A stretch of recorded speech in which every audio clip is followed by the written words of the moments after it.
गुरुर्देवो महेश्वर गुरुर्साक्षात् परम ब्रह्म तस्मै श्री गुरुवे नमः। तस्मै श्री गुरुवे नमः। भारत माता की, भारत माता की, सभी संतों की, गंगा माता की, गौ माता की, नमः पार्वती पते हर हर महादेव। आज हम सब लोग सेक्टर 63 एकी विश्व बस्ती में राष्ट्रीय स्वयंसेवक संघ के 100 वर्ष पूर्ण होने पर पूरे देश में हिंदुओं को जागृत करने के लिए हर मंडल में, हर बस्ती में हिंदू जागरण के लिए हिंदू विशाल सम्मेलनों का आयोजन किया गया है। भाई, मैं आप संघ के स्वयंसेवक को, ये बात ठीक नहीं है। ये बात मैं बिल्कुल पसंद नहीं करता हूं। आप लोग इधर बैठ जाओ, मेरे को आवाज नहीं सुनाई देनी चाहिए तुम्हारी। अरे मैं आप लोगों को ही कह रहा हूं, आवाज मुझे नहीं सुनाई देनी चाहिए इधर आज। जब आप खुद व्यवस्थित नहीं रहेंगे तो दूसरे को व्यवस्थित आप नहीं कर सकते। और हिंदुओं की स्थिति जो है वो सबको पता है, हमको भी पता है और आप सबको भी पता है।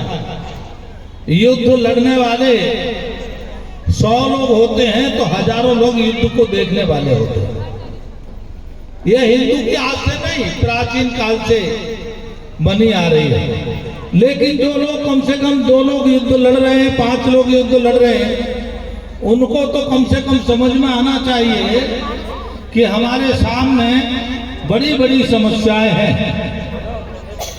आप सब लोगों को मैं 2-3 बातें कह करके मैं अपनी बात विश्राम करूंगा।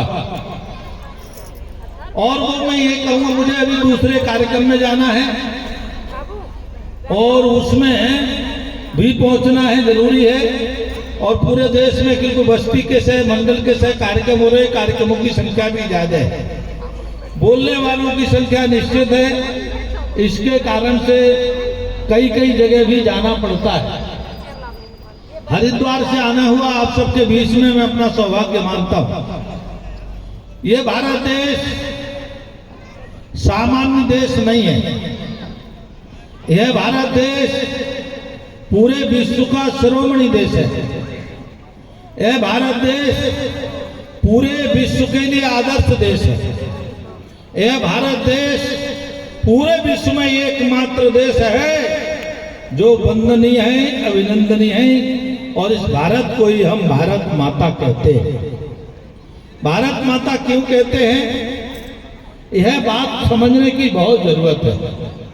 हम इसको वंदनीय, अभिनंदनीय क्यों मानते हैं, यह बात भी समझने की जरूरत है। मुझे एक संत की एक कथा याद आ जाती है। एक संत एक बार अमेरिका गए।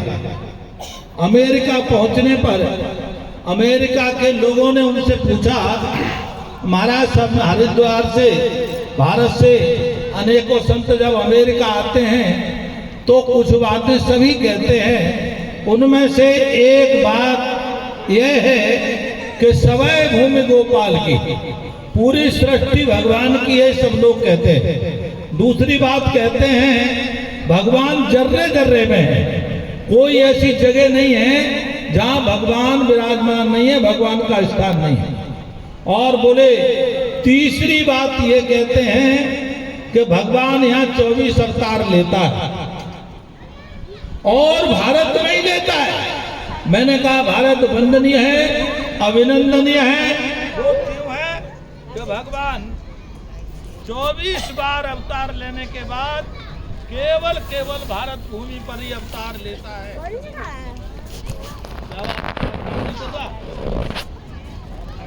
जनरेटर नहीं है,